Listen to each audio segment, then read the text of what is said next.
मौजूद है, लेकिन आवाम जो है वो बहुत बड़े जमे गफीर के साथ आप देख सकते हैं आगे तक रैली नाज़रीन किराम आगे मौजूद है और आवाम यहाँ पर मौजूद है और बात कर रही है।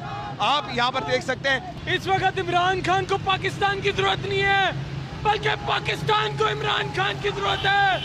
अवाम तैयार है, अवामी चोटी रखने वाले लीडर को रिहा किया जाए।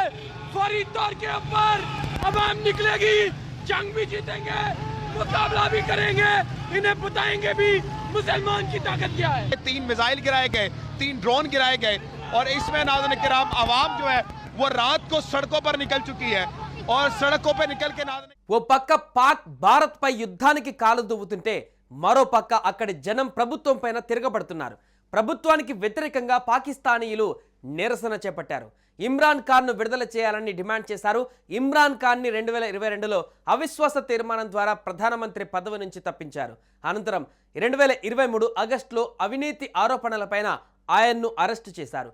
ఈ అరెస్టును ఇమ్రాన్ మద్దతుదారులు తీవ్రంగా వ్యతిరేకించారు. ఇమ్రాన్ ఖాన్ పైన పెట్టిన కేసులన్నీ సైన్యం ఒత్తిడితో రాజకీయ ప్రేరేపితమై మోపినవేనని ఆయన మద్దతుదారులు ఆరోపిస్తున్నారు. ఒక దశలో పాకిస్తాన్ తెహ్రీక్ ఇ ఇన్సాఫ్ పార్టీ నాయకత్వంలో ప్రజలు సైన్యం పైన తిరగబడినా దానిని కఠినంగా అణిచివేశారు. ఇమ్రాన్ మద్దతుదారులను జైళ్లలో వేయడం, నిరసనలను అణిచివేయడం చేశారు. అయితే ఇప్పుడు వాళ్ళంతా మరోసారి యాక్టివ్ అయ్యారు. పాకిస్తాన్ దాడులతో భారత్ ప్రతిదాడులకు దిగింది. పాక్లోకి చొచ్చుకు వెళ్లి మరీ భీకర దాడులు చేస్తోంది. ఇస్లామాబాద్లో పాకిస్తాన్ ప్రధాని షహబాజ్ షరీఫ్ ఇంటి దగ్గర బాంబు పేలుడు సంభవించినట్లుగా సమాచారం. పాక్ ప్రధాని ఇంటి దగ్గర డ్రోన్లతో భారత్ దాడి చేసింది. వెంటనే అలర్ట్ అయిన పాక్ ఆర్మీ భారీ భద్రత నడుమ ప్రధాని షరీఫ్ని సురక్షిత ప్రాంతానికి తరలించినట్టుగా తెలుస్తుంది. పాకిస్తాన్ దుశ్చర్యతో చిర్రెత్తిన భారత సైన్యం రెచ్చిపోతుంది. పాకిస్తాన్కు భారత్ దెబ్బ రుచి చూపించడమే లక్ష్యంగా ఒకేసారి త్రివిధ దళాలు రంగంలోకి దిగాయి. పాక్లోని పెషావార్, లాహోర్, ఇస్లామాబాద్, సియాల్కోట్ పైన బాంబుల వర్షం కురిపిస్తున్నాయి. పాకిస్తాన్లోని కరాచీ పోర్టు పైన భారత నౌకాదళం క్షిపణి దాడులు జరిపింది.